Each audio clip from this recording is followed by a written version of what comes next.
coming, and hell's coming with me, you hear? Hell's coming with me! And hell hath cometh. My phone is still running. Oh, yeah. Live streams, boy. Live streams. Just wanted to come in here and just shoot the shit with y'all today, or as I like to say in my censorship world chat. People always ask me, what does SHAAT mean? It's just me trying to get away with saying something similar to a cuss word or similar to something that rubs the hypocrites the wrong way. I may have addressed my camera here, so I'm not seeing the back of my monitor here.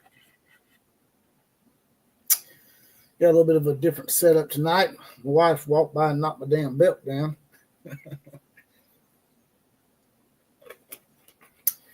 But yeah, just figured I'd do an Outlaw Saturday night special tonight. It was requested by numerous people. Fred Bagley, among others. Got a lot of people up in here already. Might bring some people in here. I sent some invites out. But I'm only going to, bring people in here maybe one at a time tonight. I'm not going to have a bunch of people in here at the same time. Go ahead and give the Four Horsemen shout-outs before we get started with tonight's, just grab bag of talking smack. Four Horsemen shout-outs tonight go to Doug Fleetwood, Nate, Fred Bagley, and Eric Taco Marino. Are settled up and ready to go and help us with today's college football invasion, because this is the home of the common Joe and the common side and the know, even more so than all those media talking heads. So I was watching a clip from Clay Travis earlier yesterday, and I wanted to share some of that with y'all because it seems like ESPN and their little DEI hires and behind the scenes I don't know what to call them, man. I don't even know if liberals are as bad as some of these people. I don't think all liberals are bad. I think this is just a segment of people who are just bottom line evil, man. Just evil. In reference to the situation that took place in New Orleans, where all of those people were killed by that terrorist attack, and the FBI tried to at first say it wasn't a terrorist attack. I don't know what the hell's wrong with the FBI these days. They got a woman up there as the as a spokesperson who's got a damn nose ring in her nose.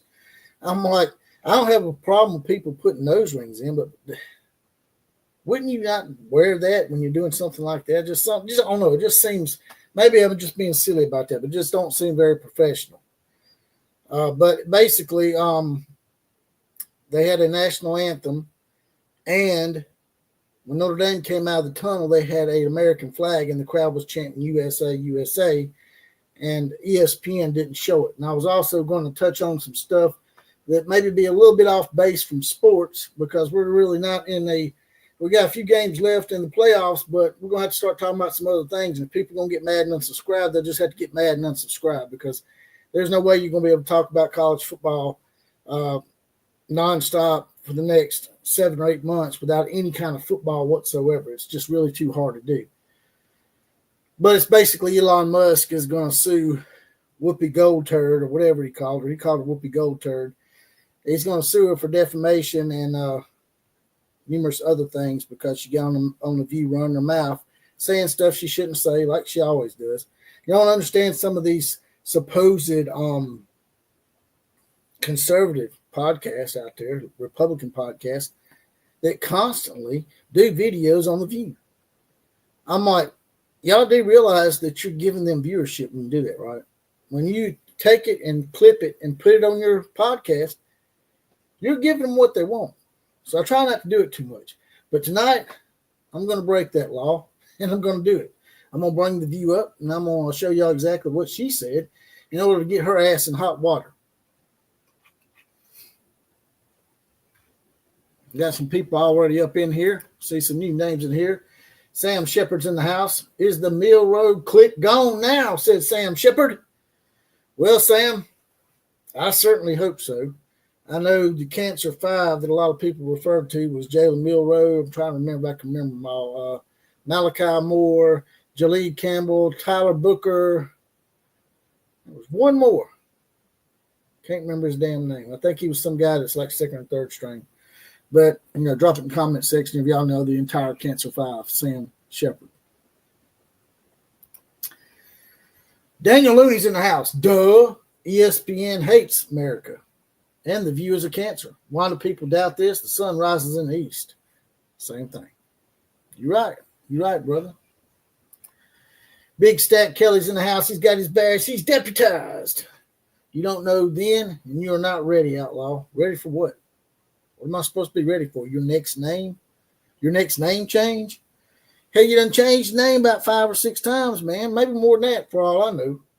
I don't know what, man. What's up with you and the name changes, man? But you need to make up your mind, man. It's hard to keep up with you. Crazy anime, my bad. Crazy Anime Gamer 2 says, who will be Alabama's quarterback next season, and do my Gators stand a chance to get at least 9 wins? Well, I think the Gators finished on a really high note. I thought that, your coach, old Billy Boy, caught a lot of flack, a lot of unfair flack to me.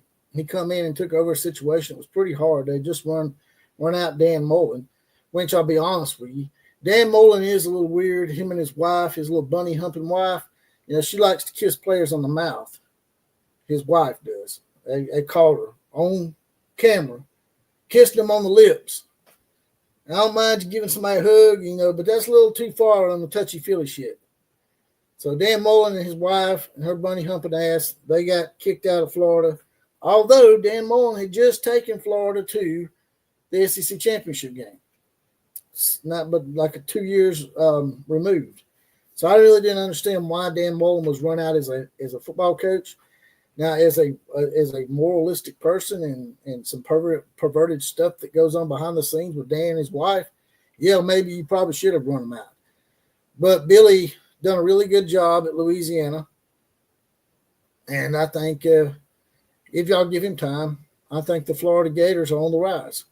But y'all got to give him the time he needs to correct the mess that was left by Florida boosters, alumni, and the Dan Mullen situation. In my opinion, Alabama's quarterback next season more than likely will be Ty Simpson. If it's not him, it'll be Austin Mack or Keelan Russell. Keelan Russell was I think, one of the top 2 or 3 quarterbacks in the nation. So more than likely, Keelan Russell is probably going to start within a couple of years. You'll probably see another quarterback transfer out like Dylan Longren did. Somebody will transfer because they don't have the spine to see it through these days. They need to start making them sign contracts, and that way they can't just up and leave because it gives them an unrealistic view of how things are going to be in the NFL. So they're going to have to put some new rules in place or something because you can't have players just leaving every year, leaving every half a year, setting out the second half of ball games like Cam Ward's stupid ass did. That's probably the dumbest sit out I've ever seen. Why even bother playing, man? Be different if you got injured right before halftime or you got nicked up a little bit and you got scared you might get hurt. But he didn't get nicked up and just sat out for the hell of it. Like I said, I sent a bunch of y'all some invites. I sent Killer Breeze and Justin Johnson, NIL commish. Sent you an invite. Johnny Johns. I sent y'all some invites. If y'all decide y'all want to come in later, just pop on in here. I might keep you in the queue for a little bit. Like I said, I'm going to try to alternate people tonight because when you get too many people in here talking, people get a little pissed off and aggravated, and they start leaving. But let's go ahead and listen to a little something here. Got something, a little nugget for y'all that y'all may have not seen.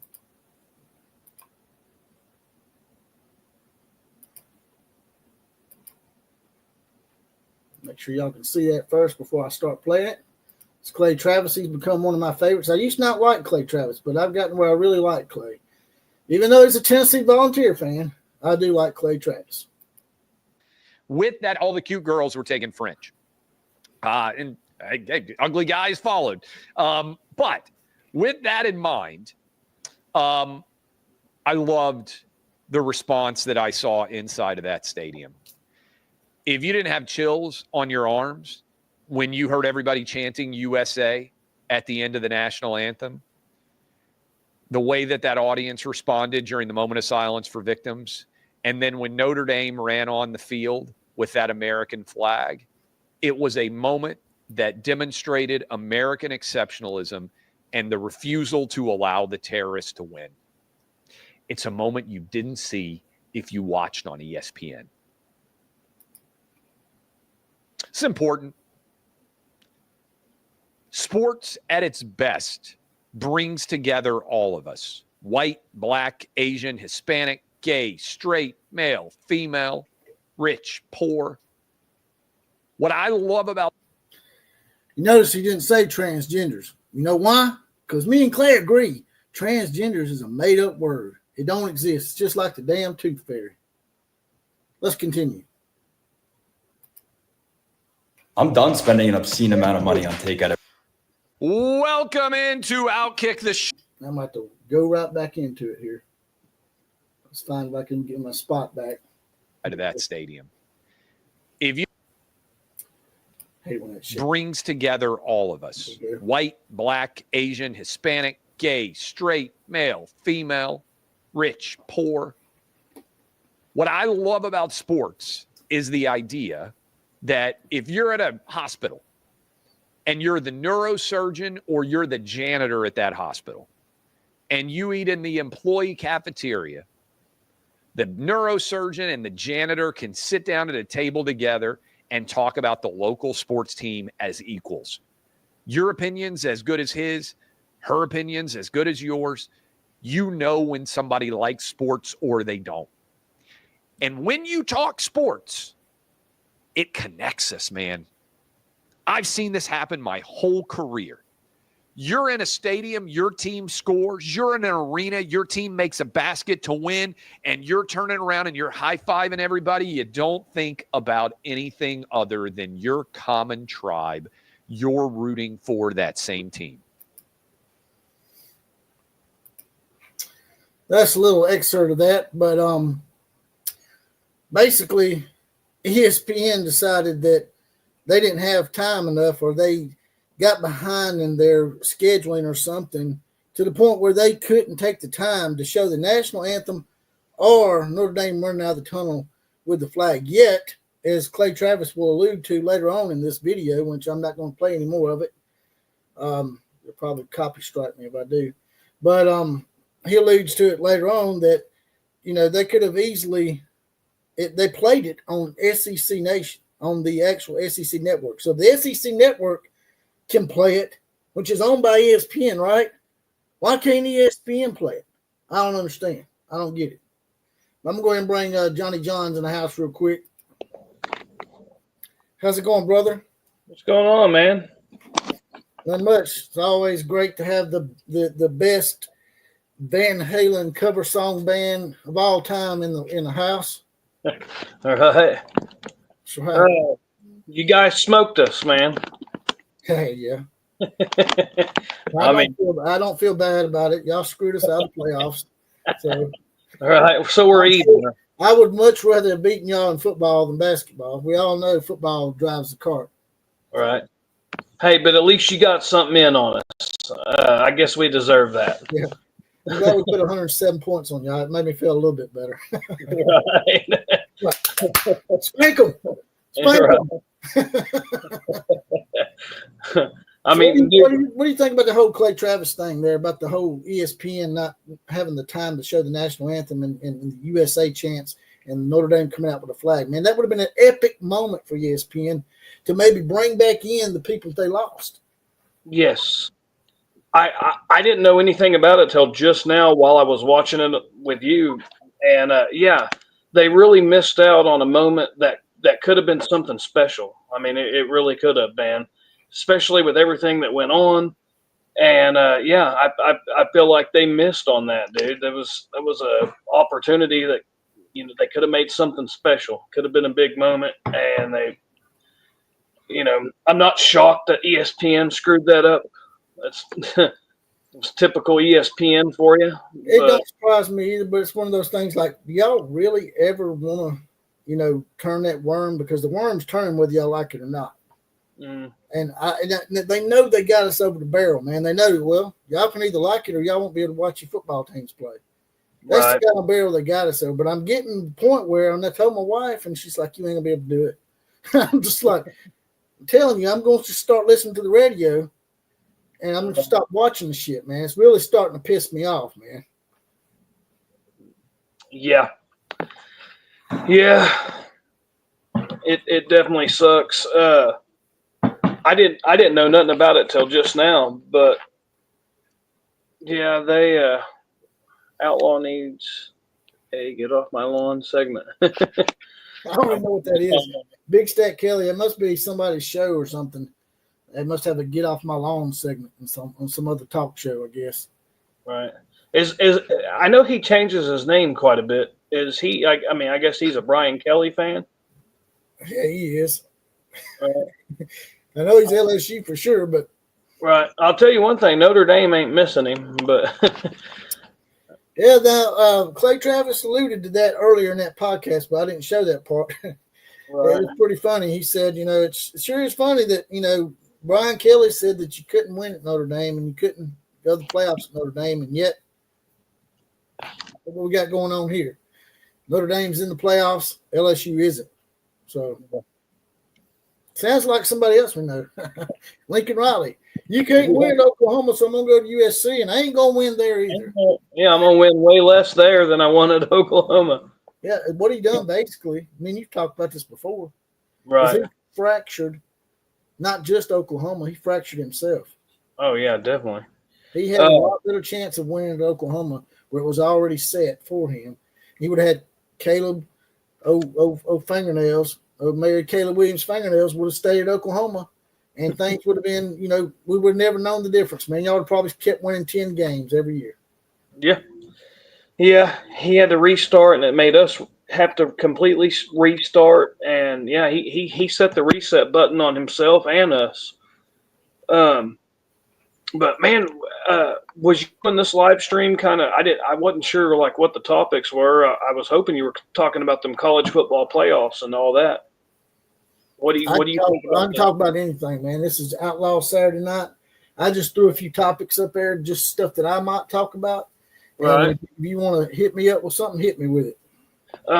Man, I was thinking it'd be cool to talk about the playoffs and talk about all 5 conference champs that made it in the playoffs. All of them got bounced out first game. Yeah, because that conference championship game is a hindrance. Yeah. I said that 2 or 3 weeks before that SEC title game. So what if Carson Beck gets injured? And I didn't think he'd get injured. And then boom, he gets injured. No. It happens to be the one game that he does get injured happens to be the conference title. But what do you think they should do? You think they should just crown a conference champ, not have the game, and just basically whoever has the best record gets it? And if it's tied, right, between the first 2 people, you have a tiebreaker. Yeah. Hopefully they got like a tiebreaker to decide who gets to go to it. So just use that tiebreaker to decide who's the champion. Right. Simple to me. Yeah. What's more important, winning your conference title game or winning a national title? Yeah. Man, I know I was talking with NIL commish, and me and him was kind of going back and forth on the whole deal too. And one of the things I told him, I was like, dude, this year it did work out that way where Georgia lost their quarterback and their punter, I think, too. And I think there's another guy they may have lost. And it happened to work out that way. But he was saying, man, they should have just maybe it's going to get to a point where people maybe will set their starters, not even play their starters in a conference game. But here's my thing with that is it worked out that way this year. But what if, say, next year someone sets their starters? They'd screw the conference championship. We're going to set our starters. You go ahead, you lose the game. Okay, so then you don't get the bye week. And then say the very first playoff game, you lose your quarterback in that game. And then people's like, you idiot, you should have played that conference game. You would have won. You would have had a bye week. We wouldn't even have had to play our starting quarterback on this game. So I feel like, yeah, it worked out that way this year. But the fact of the matter is they got to figure out a different way moving forward because it was a shit show. And the whole seeding of it wasn't cool. like maybe they should have done like reseeding after each games. You know what I mean? Because like Oregon having to play Ohio State right away, and then you got Penn State getting to play Indiana, and then they played SMU and then Indiana. Ohio State didn't have to play in the title game. Right. It was Oregon versus Penn State in the Big Ten title game. Mm-hmm. So the whole thing where, hey, the team that wins the conference title gets an extra bye week, I mean, that's really just X'd out by the fact that Ohio State got an extra week off too, because they didn't have to play in that title game. They just got their off week at a different time. That was my whole point on it is, Oregon got a bye week whenever Ohio State was playing Tennessee. Mm-hmm. But Ohio State got a bye week whenever Oregon was playing Penn State. So I was like, the way I was looking at it is like, well, you're getting an off week no matter which way it happens. Exactly. But, I mean, if you happen to get hurt in the conference title game, I guess you have to just figure out, do I want a bye week? Do I want to try to win it and get a bye week? I'd much rather have the way Ohio State done it, and you get a home game too. You get an economic boost to your community. That is a good point. That is a damn good point. Because if you're going to get a bye week, I would much rather have it the way Ohio State, where you get a bye week conference championship week, and then you get a home game on your first game. So that is the difference. Because that's what I kept telling myself. It's like, well, what's the difference, man? You're going to get a bye week if you miss the conference championship, but then you're not going to get the bye week if you're winning if you win the conference, you get the bye week in the playoffs. But then if you don't win the conference, you got to play an extra game in the playoffs. So regardless, you're going to get the extra game whether you play the 4 games in the playoffs or you win the conference and play the conference. But the worst case scenario is you play the conference championship game, you don't win it. So now you got to play a conference championship and plus an extra game in the playoffs. The whole deal's funky, man. Georgia had to sit around and wait on Notre Dame. Notre Dame, they got a long time off before they played Indiana, so they knocked the rust off against Indiana, and then Georgia didn't have the quarterback on top of that. So I bet Georgia would have much rather have lost that SEC title game and went the Texas route.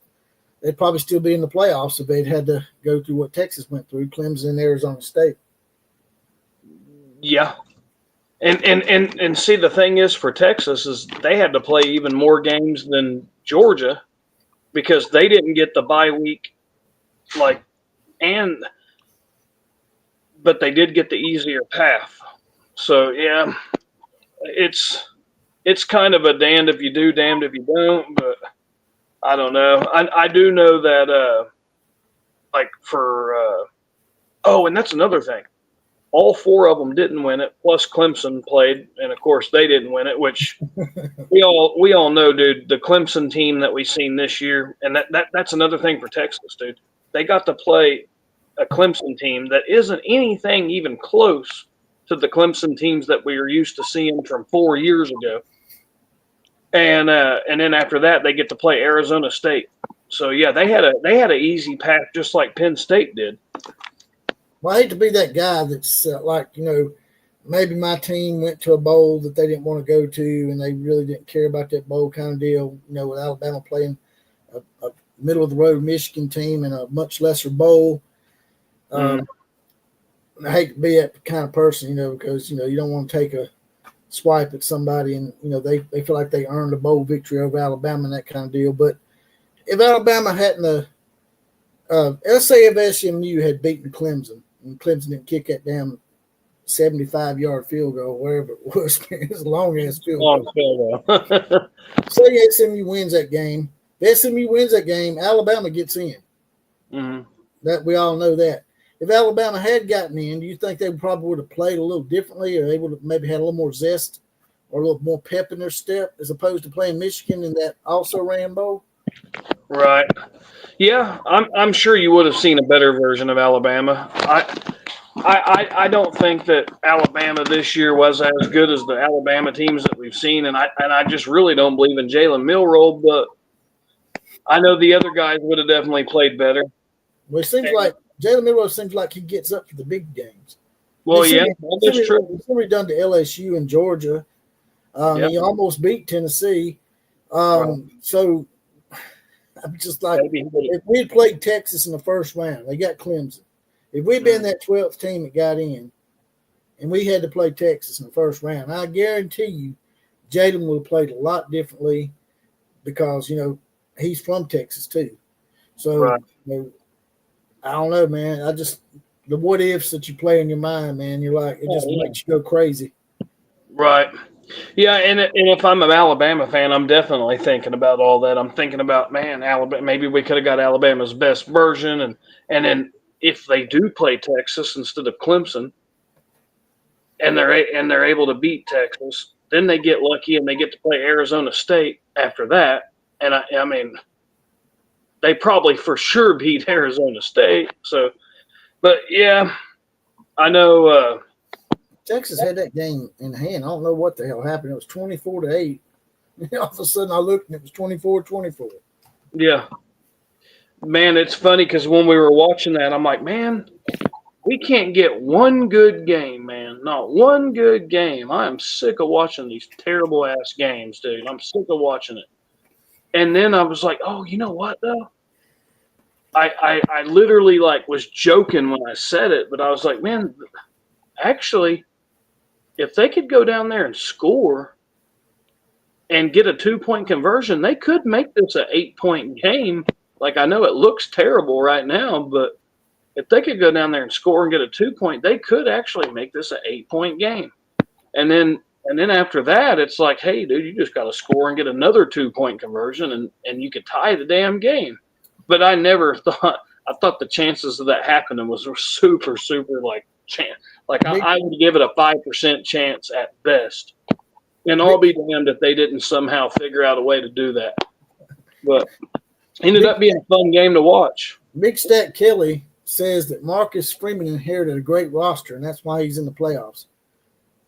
3 years later, I guess. That's what I was thinking. It's been 3 or 4 years, ain't it? So 3 years later, he gets that roster into the playoffs.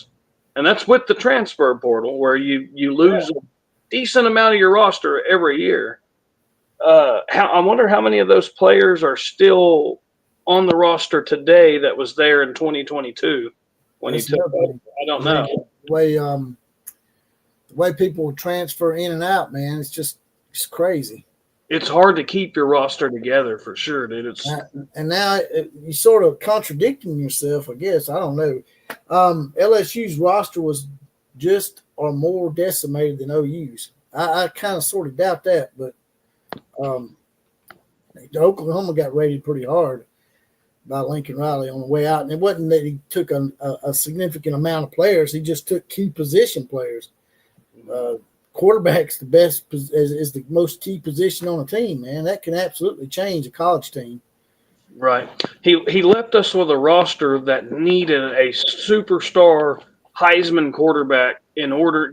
The only way you could win with that roster is if you had a superstar stud quarterback, and he took off with that superstar stud quarterback, the one dude who could help us win games with that roster. Because that roster, he was struggling to win games without superstar performances from Caleb Williams even the last year he was there.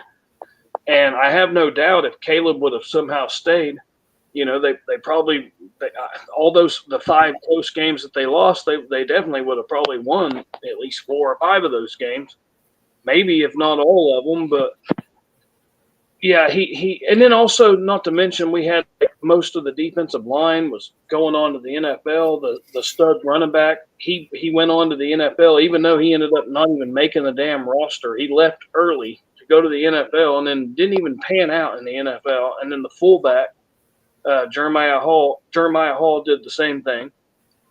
Starting tight end, he dipped out. Anyway, yeah, a bunch of guys dipped out because of the whole deal. But you guys, after we got left without a Heisman-type quarterback, you guys ended up with a Heisman-type with a Heisman winning quarterback. Talking about LSU. Yeah, talking about LSU. Now, was he a portal guy or was he already there when Brian Kelly took over? Now Big Stack's telling us that Notre Dame didn't lose much. They had a lot of seniors. But if they were seniors, then that means they would have graduated the first year that Marcus Freeman coached them, and they wouldn't be here the third year if they were seniors when he come in to coach them, right? And the first year that Marcus Freeman was there, he didn't go to the playoffs. I'm talking about the here and now. Yeah. What Marcus Freeman is doing at Notre Dame, Brian Kelly claimed you couldn't do it there. Right. And, I mean, they definitely look different than they've ever looked with Brian Kelly for sure. Like, I've never – every time I've seen Notre Dame play a SEC school like Georgia or Alabama, it's always been a deal where their defense and offensive line gets overwhelmed. And that definitely didn't happen this game around, dude. They did not get overwhelmed. I was impressed with their defense and offensive line for Notre Dame. Not like they were able to hold up with the big boys like I haven't never seen them do. Like, I'm sure they were good back in the day, but the past like 25 years that I've been watching Notre Dame, I haven't seen them be able to get into the playoff and the O-line and D-line be able to stack up with the big boys. And a lot of people say, well, this is 12 teams, so that made it easier for them. Well, they're in the Final Four now. Yeah, right. Exactly. It's not like it's just the 12 they got into. They went and won a couple of games, and against a team that a lot of people considered probably one of the favorites to win it all. Right. Notre Dame beat them. So, but I told you just last week or a couple of weeks ago, I think I told you it wouldn't surprise me if Notre Dame beat them because people don't think that losing Carson Beck was that big of a deal because that Georgia quarterback came in and won the game against Texas, but he didn't have to play a full game against Texas. He barely got by the skin of his teeth in that game. I'm looking back at it now. Georgia, like I said, they would have been better if they just lost that game. Yeah. We got the NIL commission in the house. What you got for us today, NIL commission? Man, just talk what you want to talk, say what you want to say. I only got one thing to say. I only got one thing to say. Alabama, God dang you. Basketball team. Swear to God, that was a beating. Yeah. Didn't you guys get up by 30 at one point? Whatever, man. Don't try to soothe my soul. I'm still hurting over that football loss. I don't want to hear it. Yeah. Well, you got 6 shiny things with Saban. We just want one. I don't know. I'm greedy. Yeah. Yeah, I'm greedy. I want 6 more. Big Stat Kelly with a $5 donation says, if you want to have that conversation about rosters, then send me an invite. Notre Dame has Denbrock, our former offensive coordinator. What are you talking about, man? I don't understand what you're talking about. I mean, earlier he said that they have a bunch of seniors. I guess he's saying they have a bunch of seniors on the roster right now, and he's saying that those guys were like sophomores, I guess, when Kelly left. But dude, with the transfer portal, if Kelly had a bunch of studs on that roster, why did he not take them with him? Like, in the day and age that we play football in these days, dude, with the way college football has evolved, I mean, it's kind of it's a shocker that if he had a bunch of studs on that roster that he believed in, it's kind of a shocker he didn't take them with him to LSU. And then the other deal is, if Kelly is the guy that you can give the credit for what Notre Dame is doing this year, how come LSU hasn't done that 3 years in a row? How many playoff appearances has LSU had in the last 3 years? So that's all we're saying. But, I mean, I get it, dude. You're an LSU fan. And LSU, I'm not knocking the program, dude. You guys have won 3 national championships the past 20 years, which is 3 more than my team has. I'm not actually the one that brought it up. It was Clay Travis said that, hey, what's up with – I thought you couldn't win it. I thought you couldn't win it, Notre Dame. I thought you couldn't go to the playoffs with Notre Dame. And yet here Marcus Freeman is. He's in the Final Four. Right. And Brian Kelly has yet to sniff the playoffs, right? And I think that's another thing Big Stat Kelly has to understand is we're not taking a shot at LSU. We're taking a shot at Brian Kelly. It is Brian Kelly. I ain't going to lie. Because I like LSU. I actually like LSU. I like LSU people. A lot of people don't like them. But it's a cool program. Times I went down there, they've hooked me up big time. After talking to Killer Breeze tonight, I like him even more now. Me too, dude. Everything Killer Breeze was saying, I'm like, dude, you're speaking my language, dude. Yeah. You're making me like LSU more. The more and more you talk about them, the more you're making me like LSU. Yeah. So, yeah, this is coming from someone who really does respect him. He's a half-breed. You know, he used to be an Oklahoma Roughneck. So Right. And then he became an LSU Tiger. Yeah, he's a coon ass. But he was talking about their stadium and how people show up on Thursday morning with their getting their tents out, setting up for, to party all Friday and then get ready for the game on Saturday. So I guess they have a much better fan base when it comes to their home field advantage. You're all right. Now, Notre Dame did make it to the national playoffs twice under Brian Kelly, but they lost both times. You can thank Alabama for that. Right, and they got overwhelmed up front, man. I mean, their offense and defensive line just flat out could not hang both times.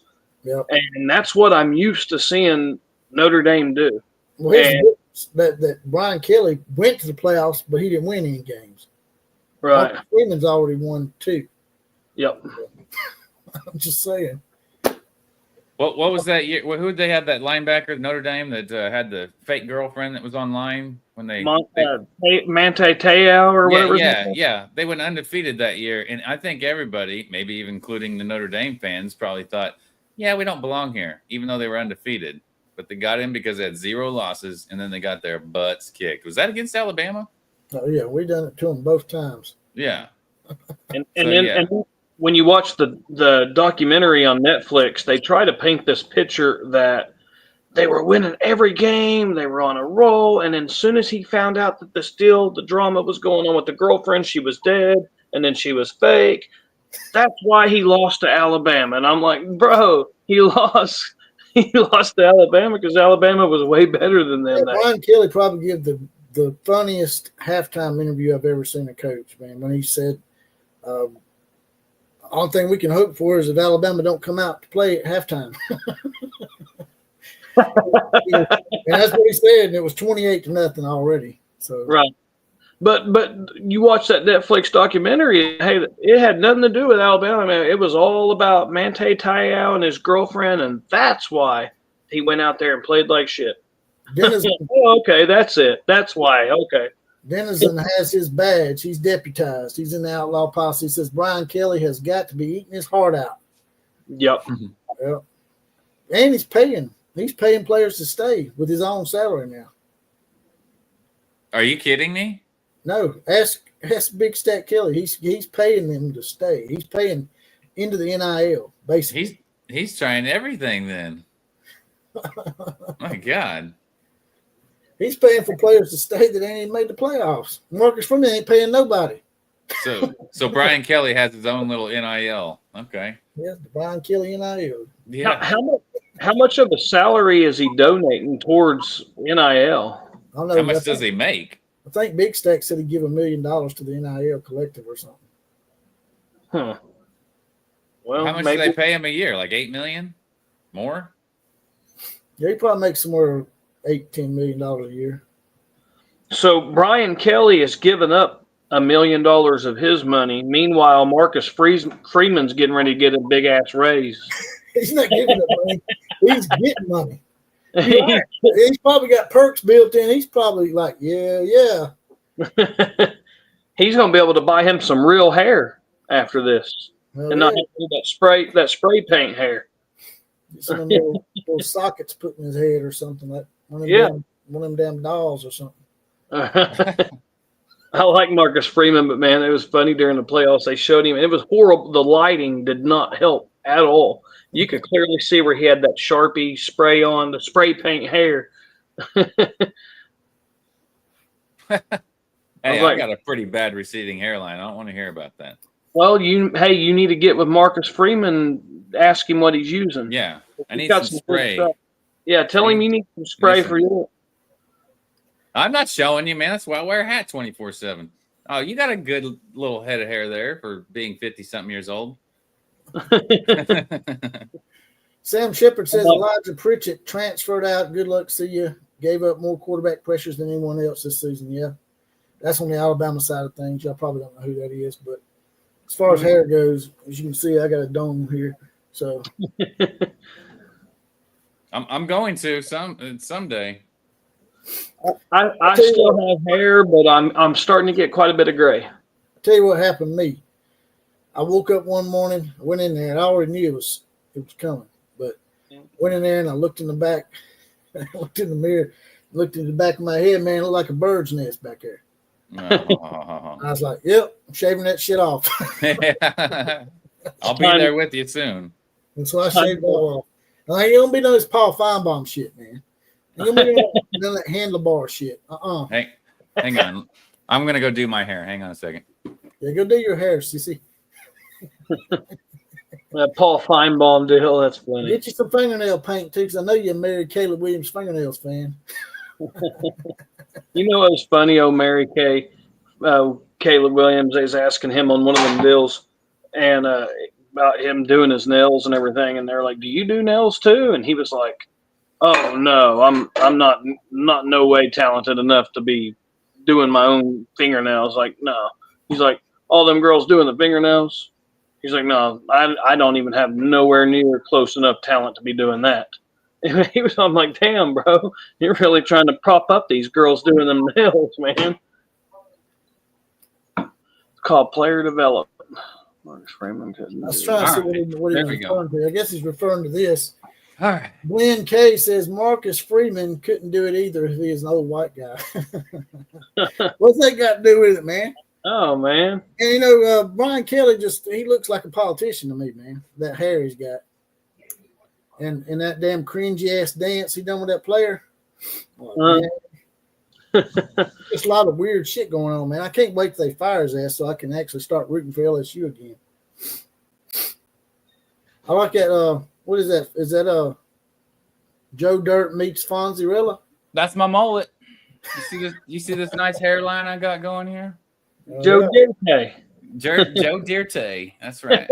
Joe Dirte coming up. Joe Dirte. I got the 1992 Oakleys on. Like some con time Deion Sanders shades. Oh, I got some of those. Hang on a second. Let me change out these to the con times. We coming. All right, there we go. We ain't coming for no conference titles or playoffs, but we coming. Oh, We coming. Ain't gonna win no bowl games. Can't even win the Celebration Bowl. Hey, can you at least admit Colorado did get better? Yeah, but they didn't beat nobody. It was ranked, or they had like a 0, and I got a graph on that shit. Like, are you saying they got better from the one win? I wouldn't say they got like a ton better since they joined the Big 12. Maybe their schedule is a little bit easier, but that Pac-12 was a lot harder. Yeah, especially last year, it was one of the best conferences, which is weird. Right. He did do a smart move going to a 1-11 football team, and it's like that's a smart move, dude. You go to a 1-11 team, you're gonna for sure be better. There's like a 99% chance they're gonna be better when you go to a 1-11. Much pressure on you, do you? Right. Unless you go 0-12, you're gonna be better. And he did go. What did he do? 4-8 the first year, and then this year, what did he win? 7 or 8 this year. I'm curious to see what he does. I think he won 7 or 8 this year. Or did he win 9 this year? Maybe he won 9. I'm about to find out. I bet you he finds it out before I do. 7-2, 9-4 overall, 9 wins this season. Okay, yeah. I mean, he won 9 games at Colorado. I bet he won't do it again next year. Oh, I guarantee you he won't next year. He ain't gonna have Travis Hunter. He ain't gonna have Sanders. What's his Sakalulu? Onamadulu. What's the Sakazulu. Like yeah. It's a play on Shaka Zulu. You know, the African king down there? Yeah. You ever seen that movie, Shaka Zulu? Man, I have not. I've heard about it. What's wrong with you, man? Shadur. Yeah. Yeah, Shadur. So he ain't going to have him. Ain't he leaving? But they're both going pro, aren't they? Yeah. I mean, now he did get a recruit that's supposed to be a really highly rated quarterback. right, but he's going to have to play a true freshman at quarterback, or maybe he'll go in the portal and get somebody decent. But he's losing the two best players, and I'm telling you, dude, those two guys, we give them a lot of shit, but they're a completely different football team next year without those two guys. Oh yeah, definitely. So yeah, he's got his work cut out for him. We're about to see if he's truly a good coach when he ain't got those two guys next year. That's some important information here that Dennison passed along to us. He said he's got to go piss. He'll be right back. So just so y'all know. Very pertinent. This year's recruiting class for Colorado was ranked 22nd. Their transfer portal ranking was 8, and they've got 1 5-star and 3 4-stars coming in. So I wouldn't say it's great, but it's probably better than what they're used to seeing. Daniel Lennon said you look like Mike Gundy. Well, I'm 45. Shit. 10 years ago. I'm 54. Yeah. I'm a man. I'm an old man. I'm going to be 70. 45. Don't want to play Oklahoma again because they'll take that trophy back. I got another wig. You want me to go put it on? I'll look like somebody. I'll look like somebody from Van Halen, or what is it? Next Halen. I got a few aliases myself. I got the emasculator up there. Emask you later. Later, yeah. I'd like to see you go off the top rope. Yeah, I'd hurt myself. Really. I won't be doing no more podcasts. This chair would definitely become a wheelchair. Then you'll be podcasting 24/7. Hey, speaking of our best friends, did you see Lincoln Riley? It's looking like he might be losing his quarterback. The damn it, Malachi? No. The guy that started at the end of the season.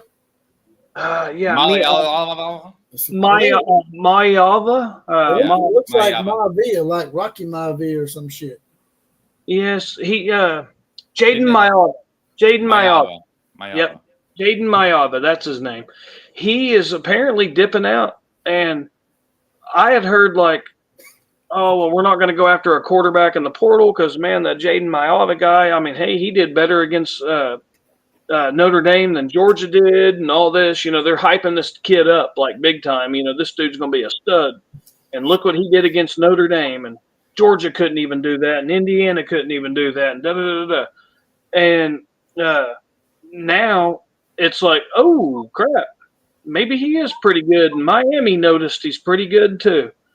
And now it's looking like he's definitely going to Miami. And if that happens, Lincoln, he may have to start a true freshman his own self or try to hit the portal and go out and get, you know, he ain't going to be able to go out and get the best player in the portal like he used to be able to. Like Jalen Hurts was probably the best quarterback in the portal that year. He was able to get him.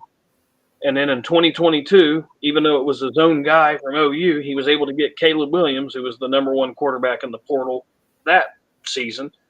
So, yeah, I think he's finally going to run out of luck on that whole thing.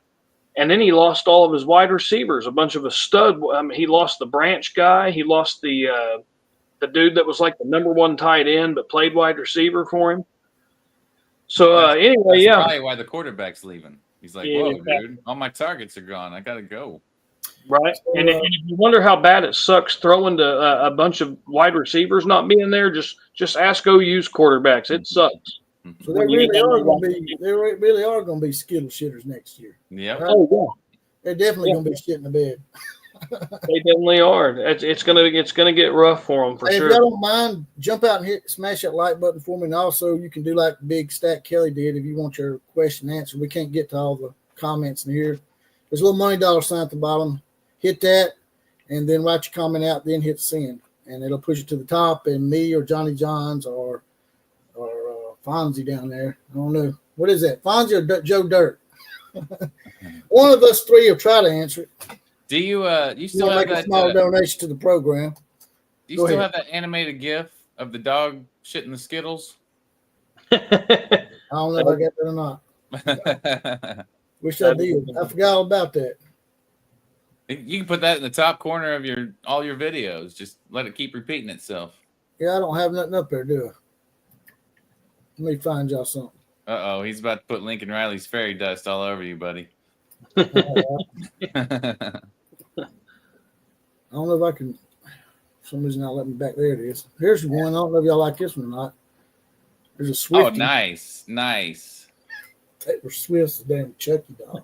Chucky Swift. That's nice. Damn, I hate Taylor Swift, man. God, I think I do too. I think all of us in here do, right, Johnny? He's a Kansas City fan. He's a Taylor Swift fan. Uh-oh. I do have a Creed Humphrey jersey. Not a Kansas City. It's an OU one. But I grew up in the Shawnee.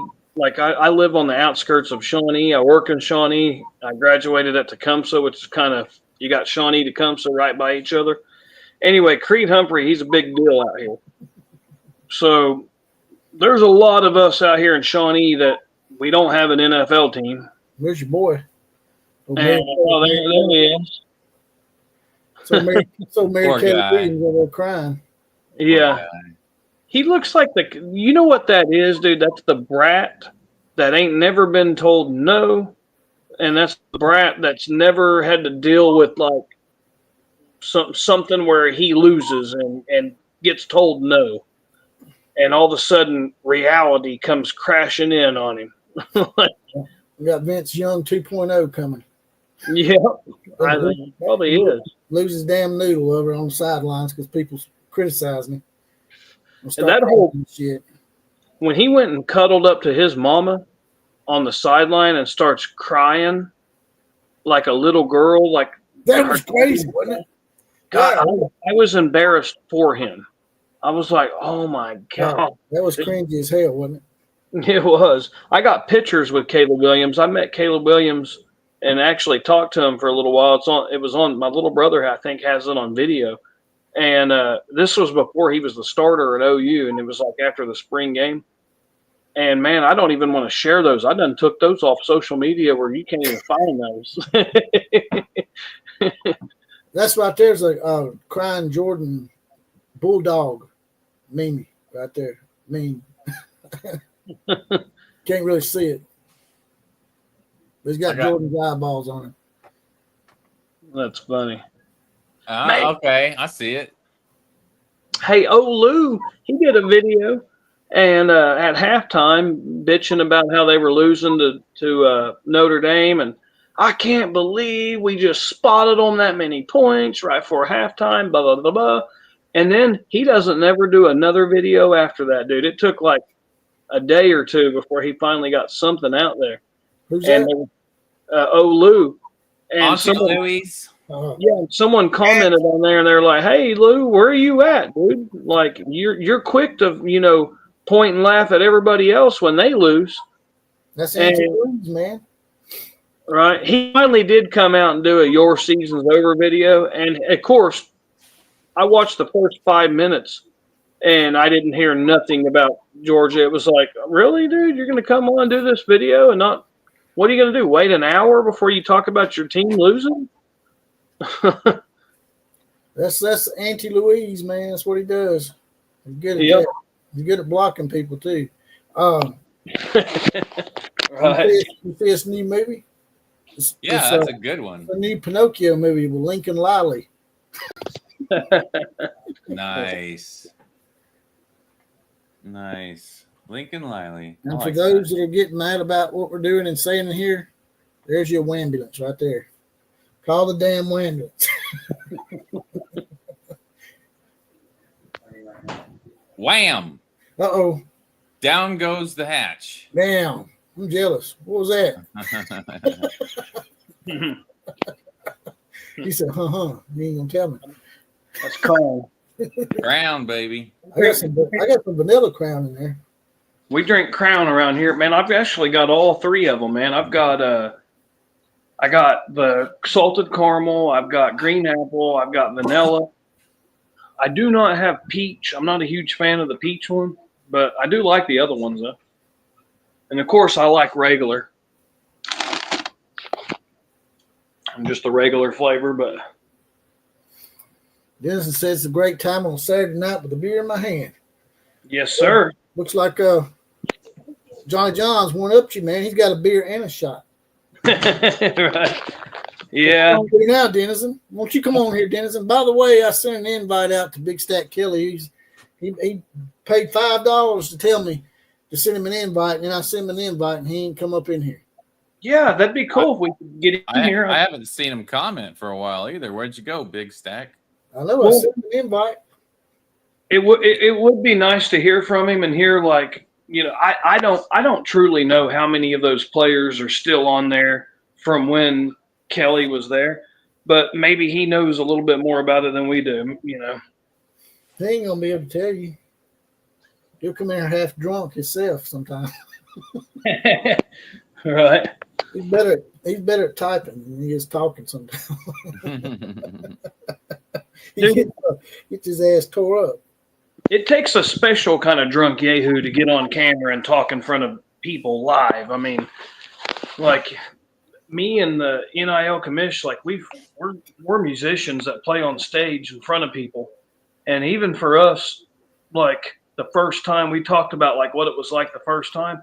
And even for us, it was kind of like, you know, you get pretty nervous at first. Like it takes a minute to get used to it. It takes a special kind of a, like you got to be definitely like confident. You got to be pretty confident to do it. See, there he comes, old peckerhead. I knew it. I knew it. He done changed his name again. Oh man! Look at him. He's laughing and cute. Y'all don't see him, but I do. Oh, I think no. that shit's funny, man. So he is coming on then. He's coming on, yeah. I don't believe I've ever seen him on. Well, you about to see him right now. Good deal. There he is. In all his glory. In his Brian Kelly $1 million donation glory. You guys and your vertical cell phones. Come on, man. Turn them horizontal. Come on. Help me out here. Well, I guess I could. There. Yeah. Look at that. Fills out the whole area. You done learned something. Is it better? Yeah. You done learned something today. What other vertical, horizontal, diagonal? I still look good. So do you get it vertical or horizontal? I'm good. I'm good at vertical. You get them Chinese girls. Are they vertical or horizontal down there? Them Chinese girls. I prefer the vertical. Or do you hit it from the side every now and then? Hey, if it fits, it goes in.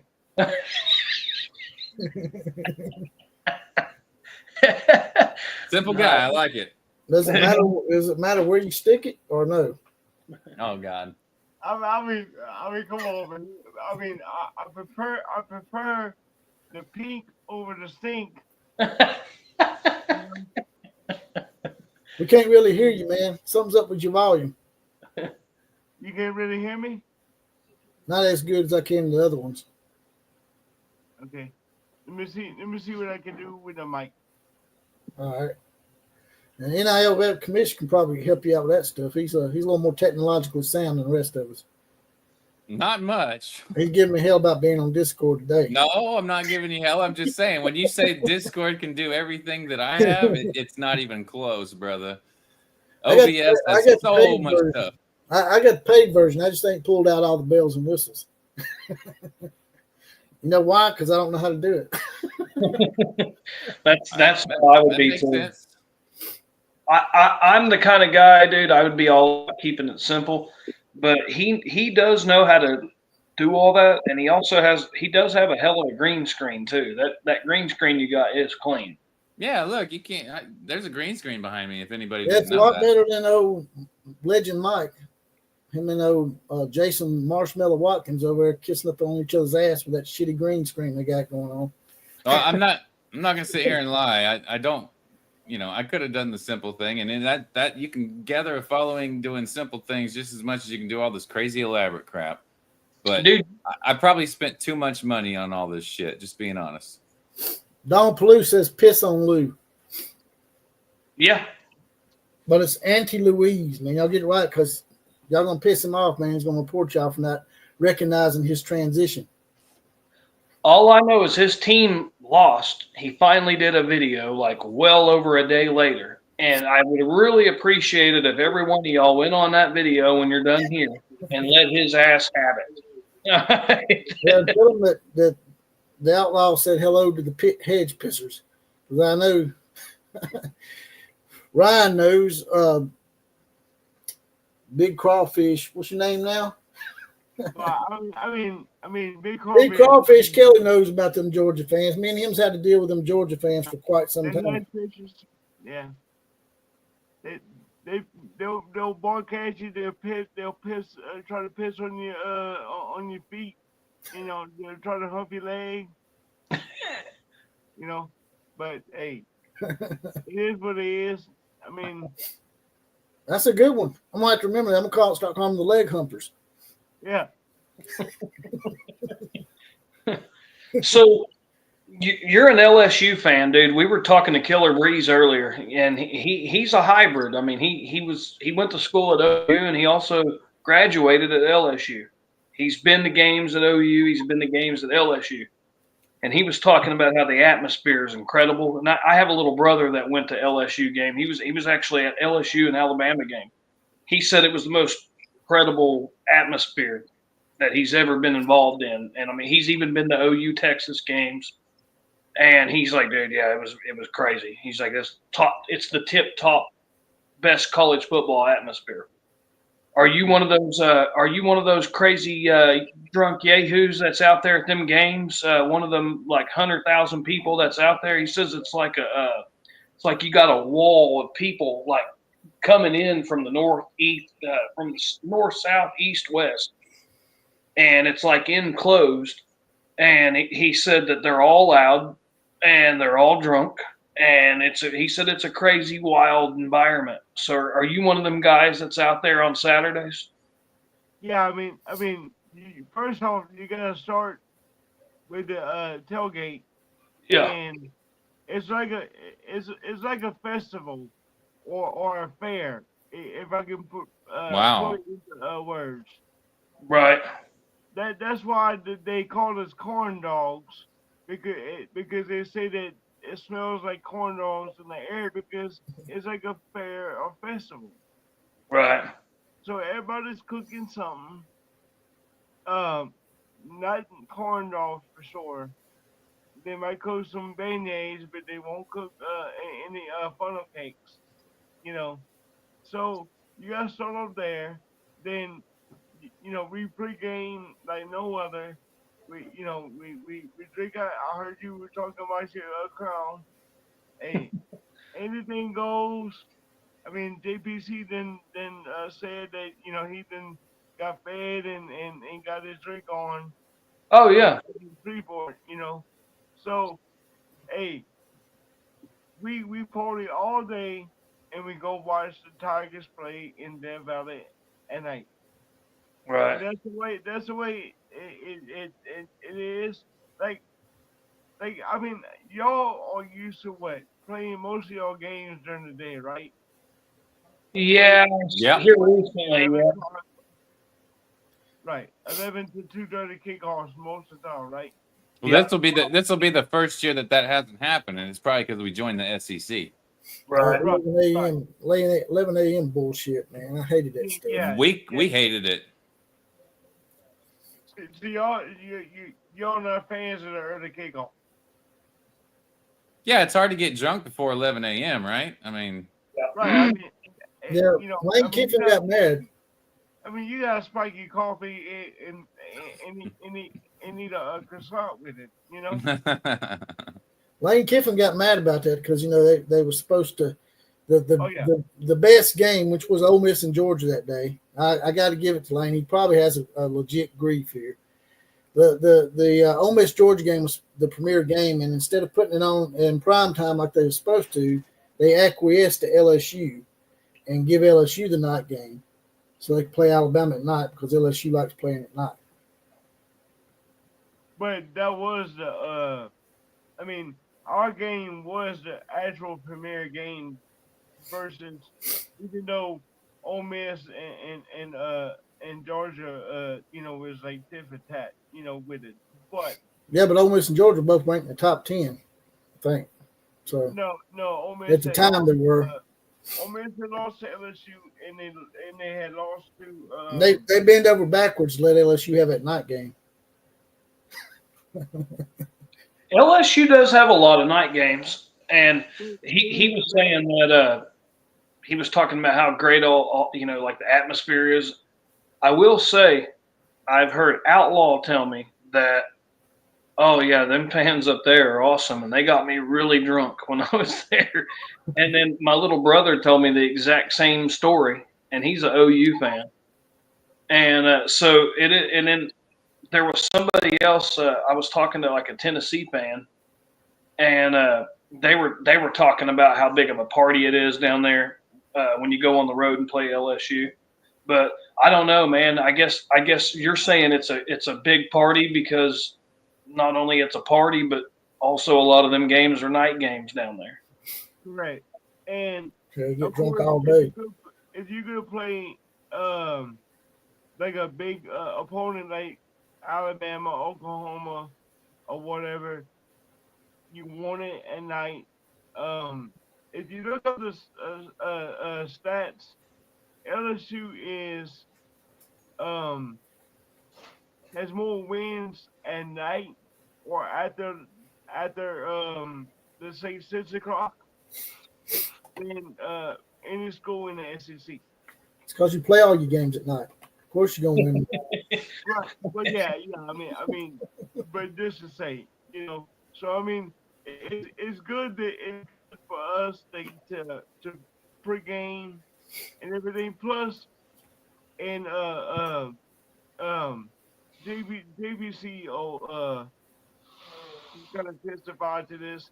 Those 11 and 2:30 kickoffs, especially in September and in early October, are grueling for the fans. Because I know for the UCLA game, which was on the 21st of September, they had fans passing out.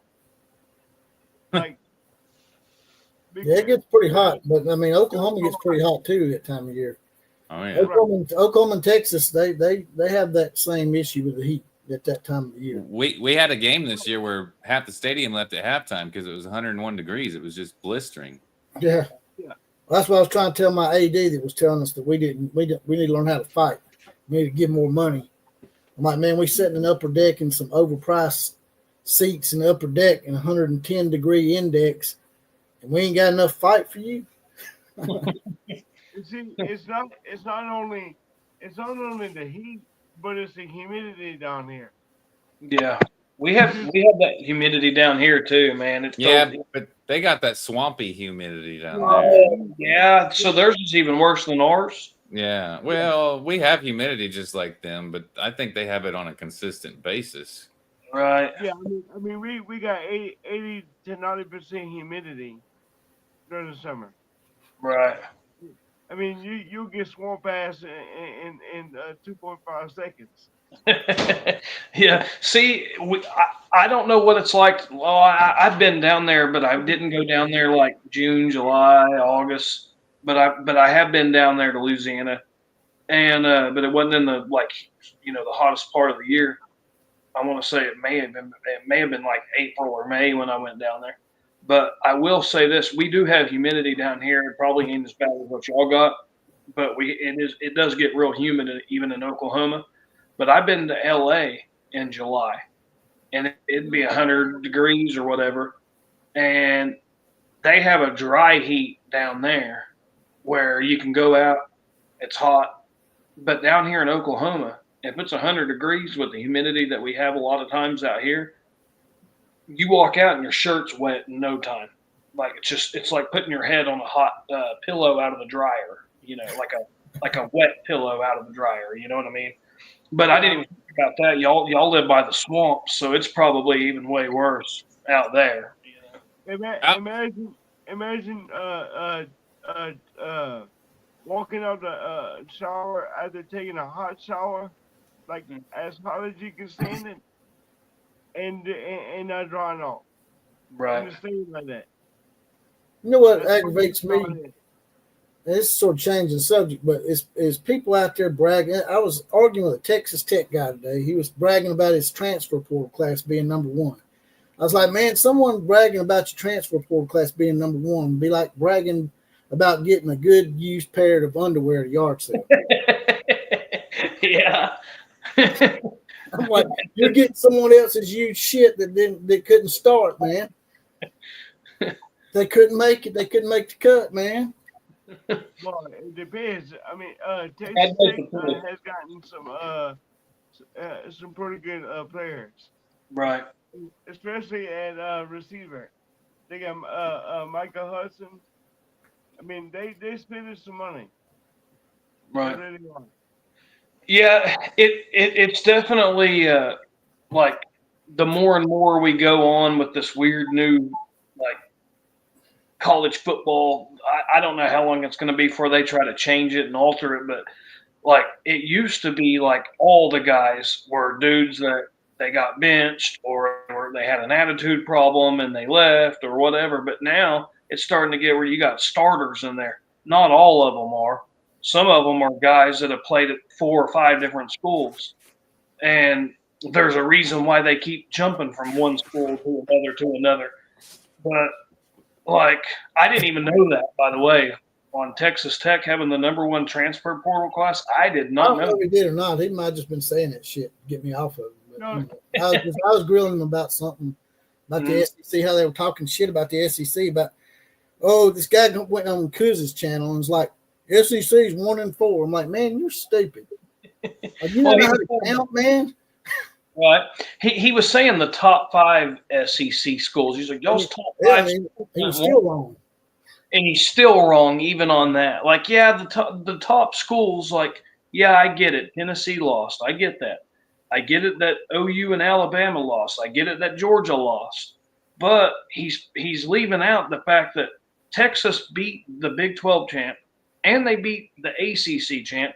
And then he's also leaving out, like, Ole Miss. You don't think they're a top 5 team? Like, record-wise, wasn't they top 5, top 4? They were in the top 5 of the rankings. LSU was in the top 5 of the rankings. Right. So, and LSU beat Baylor. So, exactly. Mary Caroline says this is a fun show. I didn't know you were going to have pretty girls in here. Hang on, let me do my hair. Yeah. What's up, Mary? She seems to always follow Big Crawfish around. I think that's one of his groupies or something. I'm not sure. Next Taylor knows about groupies. He knows all about some groupies. Oh. So does Urban Meyer, apparently. I wish I had one of those right now. I'm jealous. I'm fixing to go in and get my damn crown, man. Y'all gonna get me in trouble. Hey, we look like the redneck version of the Brady Bunch without a father or some shit. We're like a bunch of the 4 riled up bastards or something. Got the little squares and everything. Or like that old talk show, the Hollywood Squares. I don't know if y'all remember that shit. Oh yeah, that was a good show. Yeah. The 4 outlaws. Mm-hmm. Yep. Got the last, up here. Dude, the last remaining outlaws on the planet. I mean, there's just we're real Americans. Now, y'all won't believe this, but see that Trump had up there? I put that up on my wall, and I swear to God, man, like 3 or 4 people sent me private messages and told me if I didn't take that shit off my wall, I was going to unsubscribe my channel. You believe that shit? Yeah, I guess I can, but I mean, just ignore it.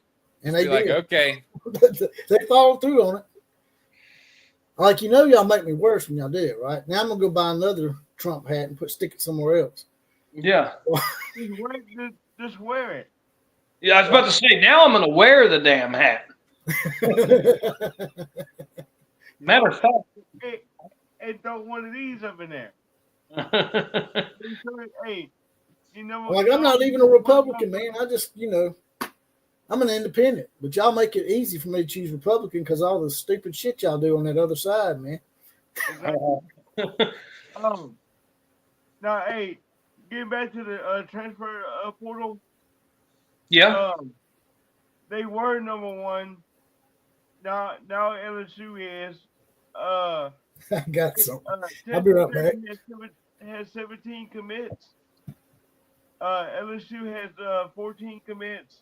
Ole Miss is 3 with 15 commits, and Auburn is 4 with 14 commits.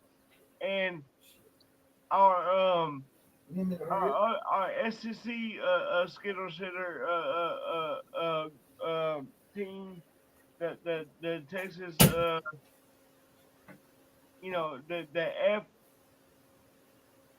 Aggies and Maggies, but with an F in front of the Aggies, they're 5th with 11 commits. So where was Texas Tech on there again? They're number 2 right now. Are they? Okay, so according to 247. all right, so they're even higher than I thought. I really thought that guy was full of it. Hey, everybody! I want to introduce my caddy to the show. That's right. Look here, there's Sigma. Sigma's my Roll Tide brother up in here. He's got the Peaky Blinders hat on, so I went and got my Peaky Blinders hat, put it on. Nice. And is Well, Fred Bagley? You ever watch Peaky Blinders? Oh yeah, I like it. I like it a lot. I put the little razor blades up there in the hat, and then when someone starts messing with them, I take that damn hat off and just cut their ass. Is Fred Bagley? I'm not trying to call him out, but is he the guy that always shows up late to your streams? Yeah, it seems like he's been tardy here a lot lately. We're going to have to start giving him tardies for that shit. I mean, he's always usually there, though. That's one thing I'll say about him. He's one of the very loyal brothers that we got. I mean, there's quite a few of them, but yeah, he's one of them guys that's in that group that we're all in, and yeah, he's always there. And if there's an idiot in there saying something that's out of bounds, oh man, he's right there on them, dude. Like Fresh, feisty.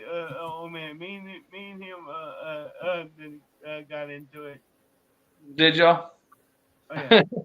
not. It was more playful than anything. Right. But, yeah, it's a lot better if you can have a playful argument with someone, man. I mean, and at the end of the day, like, be all right with each other and stuff. The Clemson guy, we were all going in pretty hard on him. That dude was really pissing me off. I knew he was, man. He was He had my cage rattled a little bit. I ain't gonna lie. I ain't gonna tell him that, but right. Well, I guess I just told him, so very good. He was basically, I mean, I don't know what basically, if you just only count the seasons and the games that he wants to count, Clemson's the best fucking freaking program of all time. I mean, Clemson's the best program ever in the history of ever. They got the fake Death Valley, man. Yeah. They do. And I'm like, dude, I told him, I'm like, the name first. They had the name originally first. I'm sorry for cutting you off, Johnny. No, you're good. Go ahead, then I'll finish up. Oh, no, all I was going to say is, like, dude, they did have a good run. Like, from 2015 to 2020, they had a good run. But they still only won 2 championships. And then he tried to say, well, the playoffs, that's the only era I count because, like, you had to win something on the field. And it's like, no, dude, even in the BCS era, you took the 2 best teams and they played. And that's also, it's not like you didn't have to play, 13 games before that. And so basically he was saying only the playoff era counted. And it's like, of course, a Clemson fan would say that because that's the only time they were able to win anything was during, went to a 14 playoff. And they still weren't that dominant. They only won 2 titles. Exactly, dude. And so I'm like, oh, okay, well that's fine. Let's just and then he goes, and we should have won 3. I'm like, now we're going off of what you should have won? Are you kidding me? Well, Alabama should have beat y'all in every game they played y'all in. That's the case. Right. Like if we could only count what we want to count, I mean, damn, man, I could pile up some natties for my team. What the hell we got? It looked like Prince. Is it 1999? Hey guys, I'm the new guitar player for next Talon. What? I'm the new guitar player for next Talon. I thought you was Prince, man. Oh, hang on, let me take these glasses off. All right. I can't tell if he's Smokey Robinson or It might be Lenny Kravitz. I don't know, man. It almost looks like Mick Mars. Yeah. But I am looking at it on a cell phone. It almost looks like Mick Mars from Motley Crue. There you go. That's kind of the vibes I'm getting from it. Mick Mars from Motley Crue. Well, wait. That was one of my songs of the day. The last podcast, "Kickstart My Heart." Oh, yeah. For Jalen Milroe, we had to kickstart his heart because he got his feelings hurt. We're trying to get the hell out. Please declare. Please declare for the draft, please. Is that what he's doing? Is he going to go ahead and go to the draft, or is he going to try to? He said he's not going to transfer or stay here. He's going to go to the draft. Is he? Well, he's going to be the next Tom Brady and get drafted in the 6th round or some shit. He probably. I mean, hey, he'll be a good running back. Right. Because he can run. He can definitely run. And dude, he can throw pretty well too, but he turnover, like he's kind of like got the same problem that Jackson Arnold has. Like he turns over the ball. I mean, I call him turnover mill roll. And he not only has I start calling him Jalen Turnover. Yeah. Yeah, you coined a similar name from what I had for him. But I really, really think that if Alabama has, I mean, it could be a Jackson Dart, a John Mateer. If they have a dude that, and he not only had turnovers, but there'd be many, many times I'd see they show the replay and there's a dude wide open down the field. And he's over there dancing around, juking and dancing and doing all this bullshit. And he's missing the wide open guy downfield. And I know Kalen DeBoer knows how to scheme guys wide open because I seen him do it with Michael Penix just a year ago. And Michael Penix knew how to hit that guy wide open. So I don't think it's a loss at all for Alabama. I think whoever they get in there next year will be better than and they'll be better off. I think they're going to win more games than they won this year. They're going to win at least 10 or 11. And as long as they can keep what they got and just get anybody but Jalen Milroe. We're going to get silly tonight. All right. That's what I'm doing, baby. Let's do it. We'll do some magic tricks. Apparently, I look like Keith Richards when he was 12 years old. Make Alabama's 16-year streak of 10 games or more won disappear. Let Jalen Milroe come here. Abracadabra, Steve Miller Band. Got some Harry Potter shit going on over there. Oh, boy. Yeah, he's got the sunglasses on. All right. Maybe we can make a magic trick for Brian Kelly. He'll magically lose that fake accent. Yeah, I'll turn my head to the side. Hey, I'm thinking I'll wear these sunglasses. That way y'all won't know how drunk I'm getting. That's what Camille's been doing the whole time, man. He got something on the slide down there. When he leaves and goes off the screen, he's over there. He's hitting hard shit, man. He's like, I ain't talking about like rank. I'm talking about something. He's smoking something. Hell, if you're smoking something, that means you can drink even more whiskey. Well, it depends what you Big Crawfish Kelly looked like John Cena. Nice. I mean, This damn thing's hot, man. I don't know how them damn Mickey Mouse Mugs wear that shit. Somebody said, "Hey, somebody said this was a fun live stream." I think it's fun because none of our teams lost today. Like, not one of us had to deal. Well, basketball, yeah, basketball, We didn't lose. We got our asses kicked. yeah. But somebody said it was a fun. It's a fun live. Somebody got their ass kicked, but it wasn't Alabama. So, At least not in basketball, right? Not in basketball. No.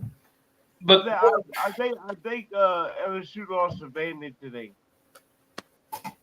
Did you? Y'all lost to Dayton. What'd you say? But before today, I had looked at the conference standings, and the only team with 3 losses before today was South Carolina. Everybody else was either undefeated or only had 2 losses. Yeah, the SEC's dominating basketball now. That's not good news for everybody else. We got both the big money making sports, man. They went 14-2 against the ACC in the ACC Challenge. And the ACC is supposed to be the basketball conference, right? Yeah. And freaking Kentucky, which is our legacy conference basketball program, lost to freaking Clemson. Sisyphus JWK wants to know when Brent Venables packing his bags. If he doesn't beat Michigan, if he loses to Michigan, and then he also loses to Texas, I think he's packing his bags in the middle of the season. Possibly, yeah. And I think Ben Arbuckle will probably be the interim head coach at that point. But I mean, hopefully that don't happen. I mean, hopefully we do get Michigan and Norman, I believe, right? This year, and then we got to play them at Michigan the next year. Yeah, I think it's in Norman. It is Norman. So I mean, we'll get on that. I heard it's called Norman now. Yeah. I heard they dropped the N off there because y'all got a bunch of softball girls running that town. Yep. Yeah, I guess that's what it is. We're a softball school now. Hey, you just wish you had 4 in a row. You're right, I do. Everyone's so jealous that we're winning in softball and sucking in football. But almost like Saban. I mean, almost like the Saban years. We were jealous of football. You know, you guys are so jealous of softball. I mean, I don't know what to do with myself. I'm kidding, by the way. Like, nobody gives a shit about softball. Right. Yeah, I would do anything. Well, I mean, we got 6 national championships in gymnastics, but we don't ever talk about it. Right. But those 6 natties in football between 2009 and 2020 is a big deal. We would have probably had about 9 if LSU hadn't gotten away. Yeah. Yeah, that 2019 team was pretty. I mean, it was basically the same team for Alabama, just a year older. For 2020. Did you see Fred Bagley's comment? Said you look like Keith Richards. Yep. Is that the guy from the Partridge Family? Ralph Jones, Keith Richards. How many natties does your gymnastics team have? 6. Is that the women's? Yep. We don't have men's gymnastics, man. You're tied with us. That's for only Skittle shooters out there in Norman. You're tied with us. Hey, we send the most Olympians. Just letting you know, we send more Olympians than anybody else. All I gotta say is LSU is the defending gymnastics champion. Defending. Call them fagnastics.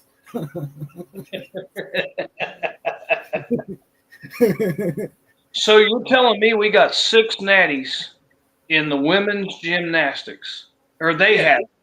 We do. We do too. You're saying we do too? Yep. Y'all got it in the men and women. Get your ass out of my face, man. Hey. Here, I got something for y'all. That right there, baby. That's the year that Mr. Rocky Kalmus 63-14 versus Texas. Y'all remember that? Yes. I've seen it 63, and I thought it was another score. Yeah, go ahead and explain that. Ammo Cat. He's an LSU guy, I guess. He got that LSU Tiger eyeball up there. He wants me to explain the Cancer 5. It's a little entourage that Jalen Milroe, his little buddies, basically dictated an edict to everybody that if Jalen Milroe were to get benched, that they would all lay down. It's Jalen Milroe, Malachi Moore, Jaleel Campbell, Tyler Booker, and one other guy. I can't never remember his name because he was like a third stringer. But basically, they were just supposedly causing trouble, saying if he got benched that they might lay down, that kind of deal. So let me ask you this, Outlaw. Is that why that last year, whenever Milroe did get benched, they played not as good against Southern Florida? South Florida, yeah. They played South Florida and only beat them like 17-3. Yeah. In that game. A lot of people think they laid down in that game.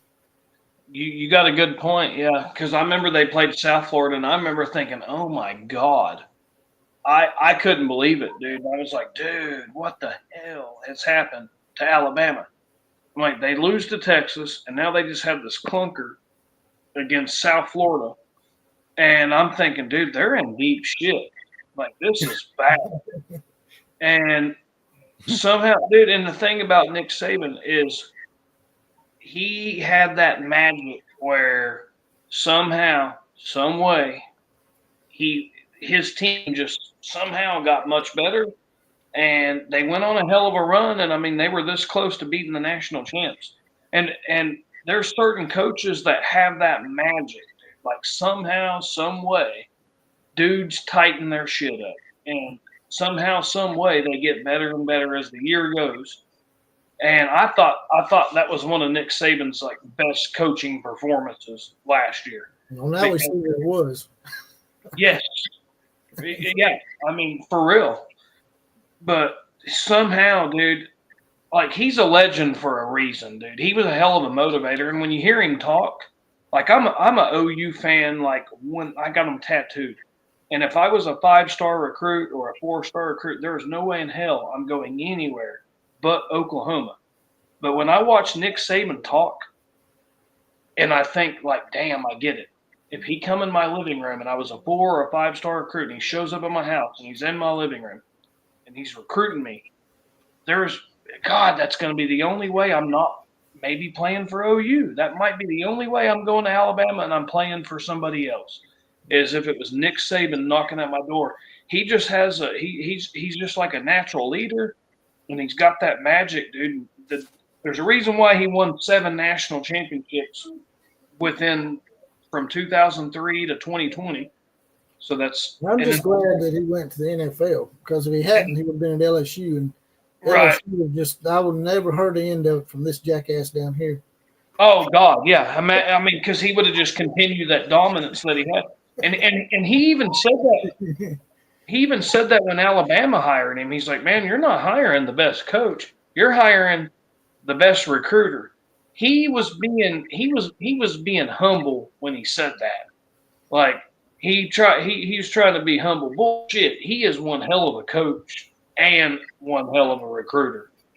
Like, watching him on TV, like, as shitty as Tom Brady's been on TV, Nick Saban has been awesome. Like, I've really enjoyed watching Nick Saban on TV. Like, the way he breaks down film and shit, dude. And I love the way he told Texas head coach and Kirby Smart and Steve Sarkisian, they were talking about the game plan, and they asked him a question. He said, well, I think they're both bullshitting us, or I think they're both full of shit, or whatever he said. Yeah, bullshitting us. I think. Yeah. I mean, he has let his hair down, so to speak, throughout the season.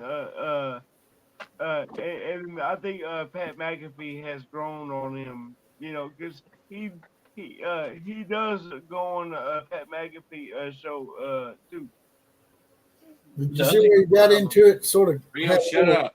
He had a little tick for tack with that comedian that's a Notre Dame fan on game day. Some famous comedian. I don't forgot who his name was, but he was basically up there saying, well, Notre Dame can win now because we can pay players like the SEC does now. And Nick Saban was just like, Shane Gillis. Y'all been paying Shane Gillis. What I would have told him was y'all been paying players too. I mean, everybody remember Tutorgate back in the day with Lou Holtz, where they were fixing the grades for the players. Notre Dame has been paying players just like everybody else, man. Yeah. Everybody's been doing it. So I mean, for him to say that shit was stupid. Everybody used to get those $100 handshakes. Oh yeah. Definitely. I mean now what's the deal with the NIL part is there's not a set amount like it is in the NFL per position. Shut up.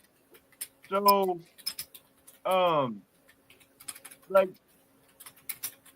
it's whatever team needs at that position, they'll pay you accordingly.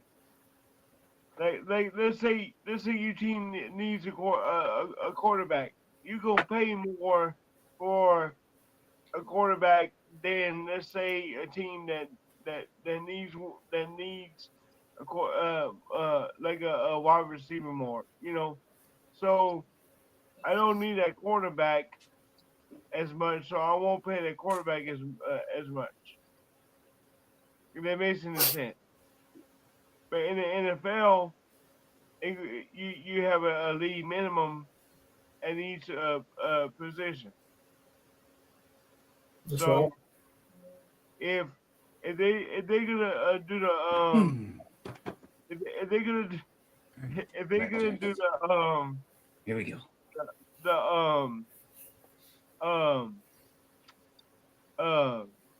Oh shoot, crap, my mind would blank whenever NIL commission came in with that crap.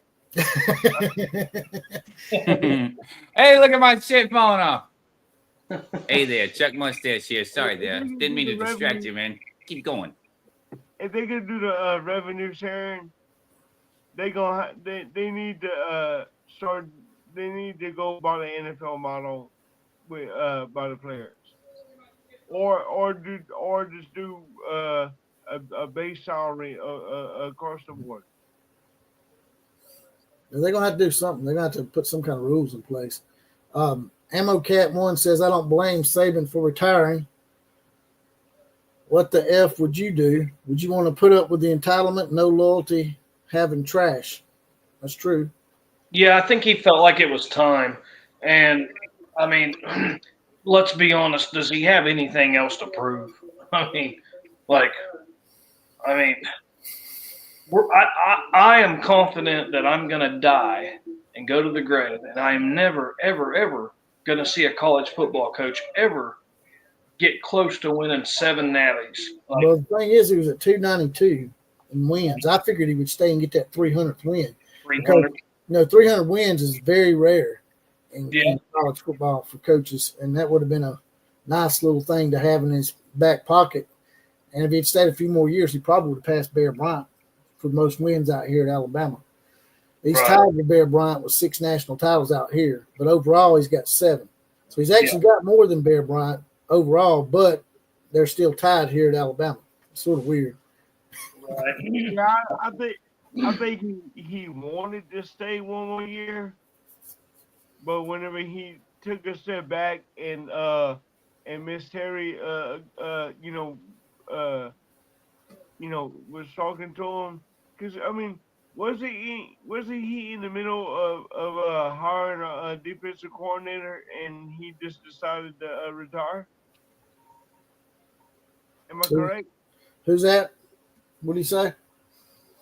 Wasn't he in the middle of trying to hire a defensive coordinator whenever he decided to retire? Yeah, defensive coordinator Kevin Steele had just resigned.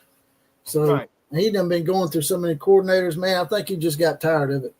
That's another thing, man. He kept losing assistants every year. Every year, someone try to get that coaching jobs. Get that magic. They're trying to get some of that magic. Let's hear from Chuck Mustache. What do you got to say about all this shit going on tonight, Chuck? What did you say? What do you got to say about all the events going on, Chuck? You come up in here, man, barging up in here with that mustache. Hey, it's a flavor saver. You got your flavor saver on. Hey yo. It helps. It keeps throughout the day. You know, you get that aftertaste. It's really good stuff. I thought the flavor saver was at the bottom of the lip, not at the top. You get your chin up in there, huh? Oh man, I'm sorry. I've got people like texting me and bothering me right now. I'm not even paying attention. My bad. You ain't paying attention to what? There's somebody that's trying to call and text me on my computer right now, and it's distracting the shit out of me. I did that to Johnny John's day. He's on your show, and I started calling him on Facebook. I know. I thought you were giving me a heads up on something because, dude, we were trying to get Killer Breeze on. I was trying to get you to read my comments at the bottom, but you couldn't read them. I couldn't read them, man. And he had it set up where I could at least see them on my TV. And but yeah, I couldn't see them at all. And even on yours, I can only see the ones that you pull up. You know? Oh, okay. No. There's two tabs there, buddy. One says live and one says start, and then you got private chat, and then you got comments. Click on the comments. I have Cam, I have Mike, I have chat, I have more, I have leave. You're on a cell phone. Right. That's probably why. Yeah, you can't do a lot on a cell phone. I used to do all my shows from a cell phone. I just recently got the computer like a year ago. Right. He got big time. Yep. He does. I do most of my stuff from my phone, and I got my laptop that I DJ with. So just recently, a couple months ago, I got a desktop, and so I need to give me a camera to where I can just use the desktop instead of using the cell phone. Yeah, Dennis said most of us are on cell phones. That's because our wives ain't gonna let us commandeer the TV. They're too busy watching whatever they're watching. Watching that stuff. Hey, look, I live by myself. I got a 3-bedroom house to myself. I mean, I got TVs everywhere. I got more TVs than I have bedrooms. To be honest with you, I got TV outside. I got 2 TVs in my son's room, but he ain't here hardly anymore. But I mean, and then I got one in my office. I use it as a computer monitor. Mm-hmm. Off topic here, did y'all hear that Elon Musk is going to sue Whoopi Goldberg and they might be shutting down The View? Ooh, wow. I heard, well, somebody had put out a tweet, I forget who it was, but they said that you should start suing people that talk shit, Well, that's what he's doing. I mean, basically, it's defamation of character and all sorts of crap. Right. I'm going to play a clip real quick and let y'all listen to it. Saying that I think Elon Musk believes he's president. Wow. You're like, wait a second. Like, come on, man. This is too. Elon Musk has officially filed an $80 million lawsuit against Whoopi Goldberg and the hosts of The View, claiming defamation and intentional misinformation. The lawsuit comes in response to remarks made by Goldberg that Musk alleges were damaging to his reputation and character. Musk, the billionaire entrepreneur and CEO of Tesla and SpaceX, took legal action following statements aired on the show suggesting he and J.D. Vance were plotting to manipulate government control if former President Donald Trump were removed from office.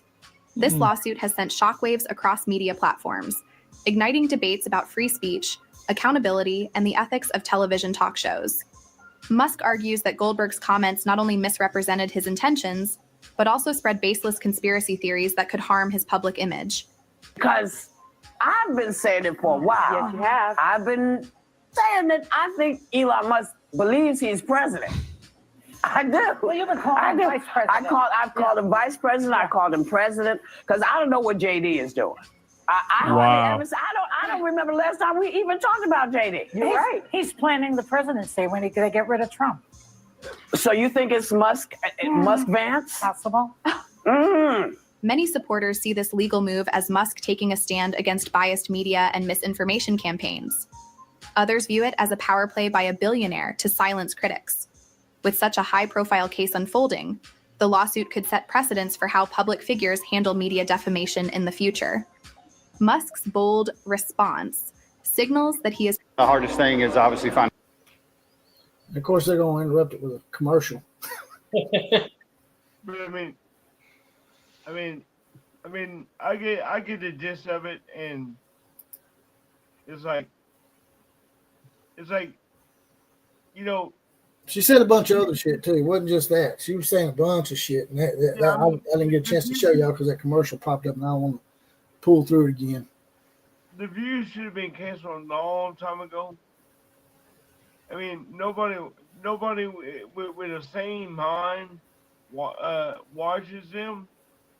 I mean, like, for real, who takes them seriously anyway?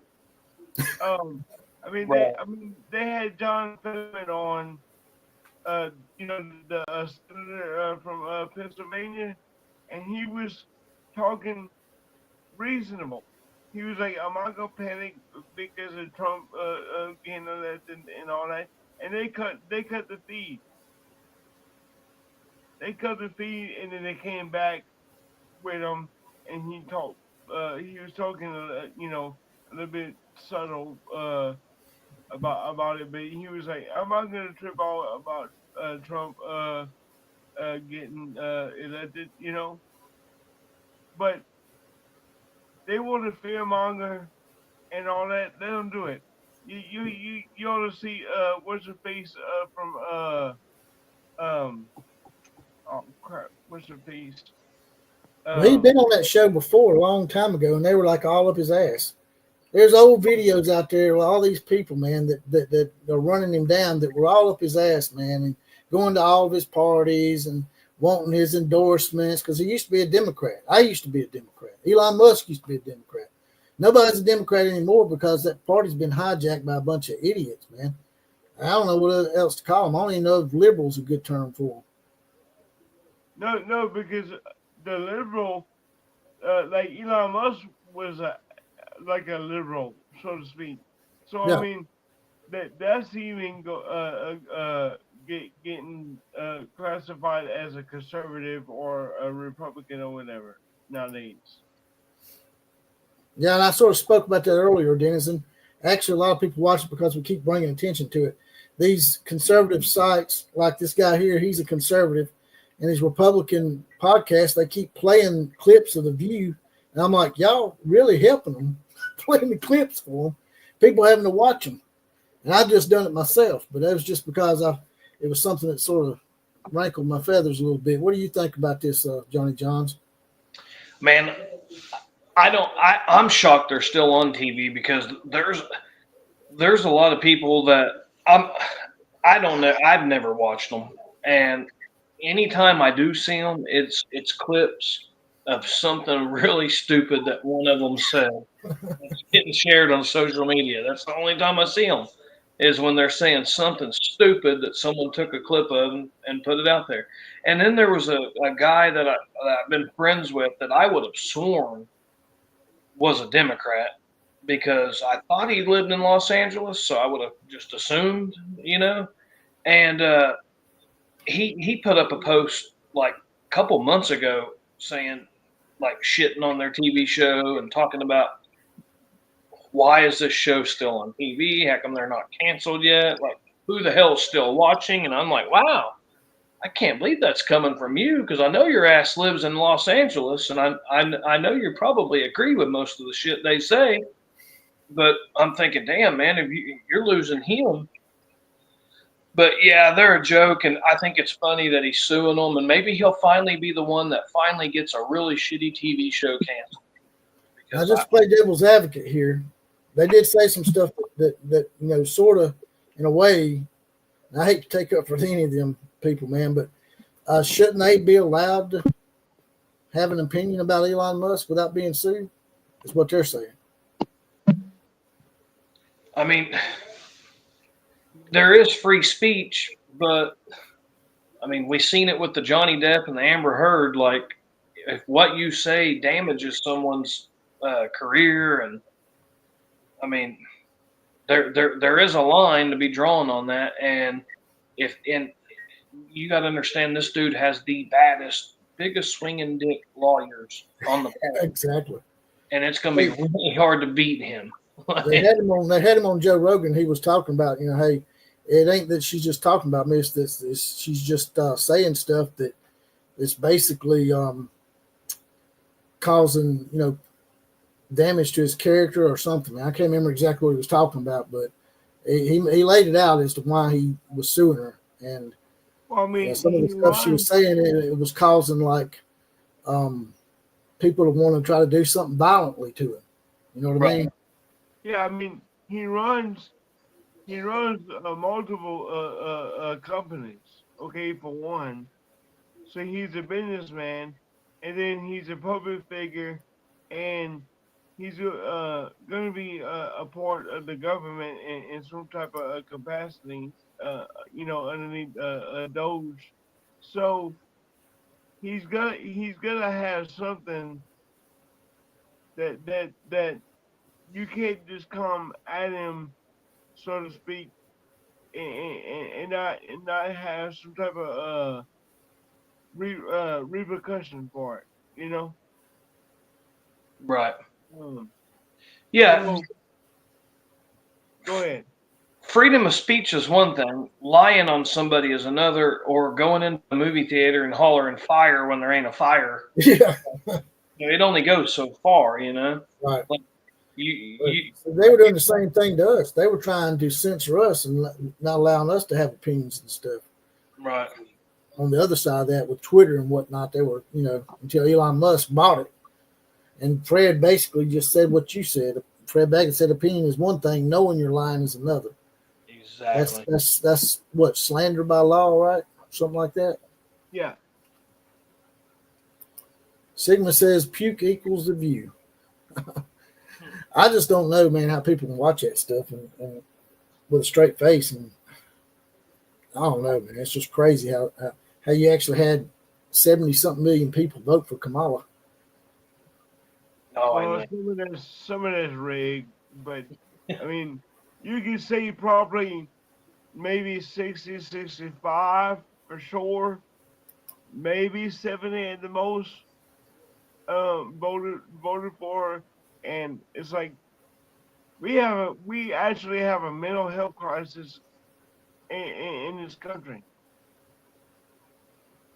I mean, there's different opinions on everything, but we have a mental health crisis. Like, something needs to be done. Bring back the insane asylums or something. I mean, but people with mental health issues, man, they don't get much help, and a lot of them end up homeless. No, but seriously though, they either take their medicine or they don't take their medicine, but they're still unhinged. Right. It's hard to make someone take medicine if you're not around them 24/7, I guess. Right. If they're gonna do something to themselves, they're gonna do it, man. If someone really wants to kill themselves, they're probably gonna do it. Right. I'll probably get reported for saying that, by the way. That's one of them things they like to get you for. Yeah, you have to say, what do you got? Unalive. Yeah, if they want to unalive themselves, yeah, you got to say that. I'll get a notification after this, say limited to ads, and I'll just have to request a review. And they usually put me back on. Right. They don't want to go through and have to watch this whole video, so they just go back and approve me. I learned a little trick, man. Yeah. They won't. If they're like, well, they won't request a review. Yeah, I will. Right. Like, they're gonna have to watch what, hour and a half, 2 hours of it. You're gonna have to watch 2 hours of stuff to find what I said. Wrong answer. Right. And that goes to show you that's part of the censorship and the free speech. You know, if you can't see terms like that, you know, or say, you know, what DBC said, then what can you say? You know that what they can do is that you ain't gonna be able to see shit about shit. You call shit, that they gonna flag it and put you in the gulag.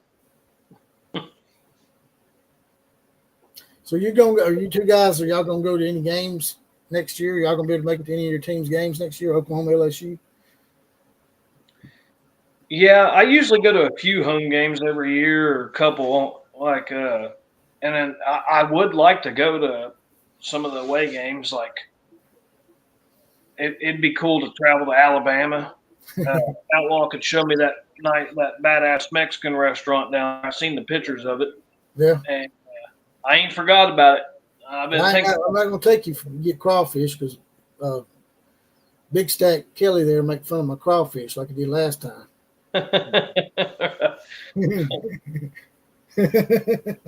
Hey, I'll tell y'all one thing. If you ever come to Norman and watch a game, you got to go to and you like good Mexican food. They got, I mean, Ted's is good, but there's one called Tara Harmaro's in Norman, and it was voted like #1 restaurant like several years in a row.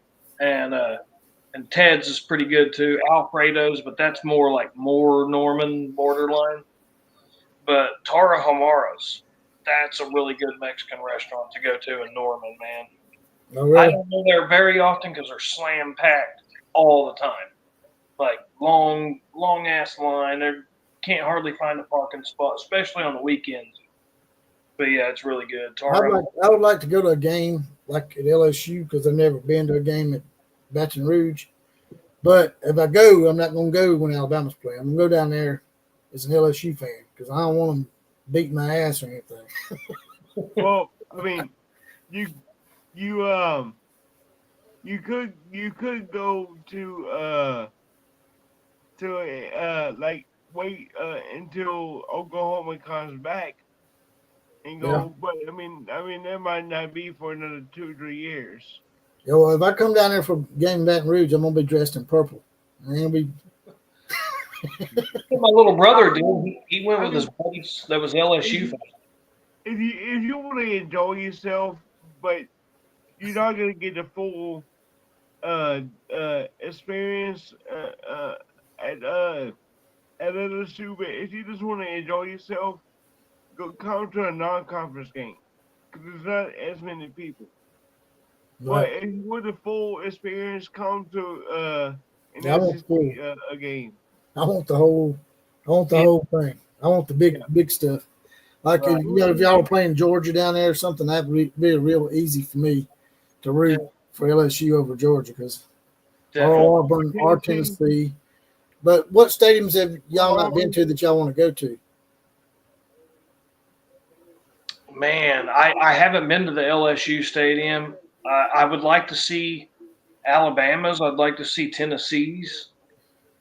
And, man, I would like to go to Ohio State Michigan game one day. I'd like to go to an Alabama Auburn game one day. I wouldn't even mind going to a USC Notre Dame game, and you can guess which side I'd be sitting on for sure. But but man, I would like, dude. The thing I've realized, dude, is like I grew up going to OU games in Norman, and like the atmosphere is cool and I love it. But the thing I realized over the years is like, oh wow, my team ain't the only team that has a really badass atmosphere and has really cool traditions. And I've realized like a lot of these schools have really good atmosphere, really cool tradition, and like even Virginia Tech with the Metallica song that they come out to, I love seeing that from the fans, and like the whole stadium goes crazy. I've heard a lot of good things about Ole Miss and the Grove too. Yeah, I bet. I mean, I bet they all have something different and cool to offer. You know, so Nebraska. I heard going to Nebraska games on the road is really cool. They got great fans and they got cool shit to do out there. So But yeah, I'm sure there's a bunch of them that we could go to and you'd have a really good time. All right, brothers. I think I'm fixing to get up off of here, and appreciate y'all coming in and helping me out tonight. Yeah, no problem. Absolutely, guys. Well, this last one is for you guys. That's right. And this is to all them crazy drunk yahoos out there in Baton Rouge, Louisiana. But it ain't just Baton Rouge. It's all across the state, but mainly in South Louisiana. All right, brothers. I've partied in Louisiana before. I've just never been to LSU Stadium, but I have partied in LSU. And what part? Man, it was in Shreveport, Louisiana. I played a show down. Louisiana. That's not Louisiana. That's South Arkansas. That's what they say. You gotta come down to around Lafayette.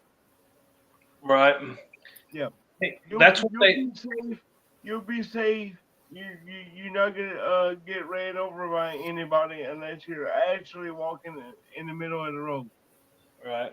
Well, Dennis said y'all done got him drunk on this podcast. Hey, that's what they say on the south side of Arkansas. They say the same thing. They're like, dude, that ain't Arkansas. That's Louisiana. You go to that side of Louisiana, they're like, that ain't Louisiana. That's Arkansas. Border towns catch hell. That's just like Auburn. We call them West Georgia. All right. Anyway, all right, y'all. Well, y'all have fun. Be careful. Whatever. Wait. Let me rephrase that. Have fun. Be careful. Whatever you do, don't name it after me. Be easy. Be sleazy. And if you're being sleazy, do it twice. Once per minute. Sounds like a plan. All right, brother. All right, guys. Y'all take it easy, bro. All right.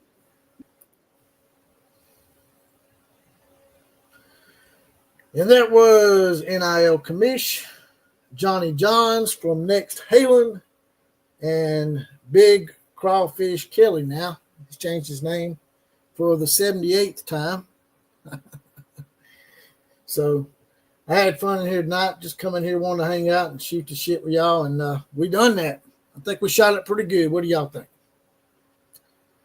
This podcast will go to live stream. This live stream will go to podcast after I get off of here. Share it out with your friends. Like, share, comment, subscribe. Also, if you want to join the Outlaw Posse, like Sigma, Denizen, Fred Bagley, among others that were in here tonight, and Big Crawfish Kelly, you're going to get your badge and get deputized. It's $2.99 a month, 75 cents a week. It's just a little join button over there by the subscribe button.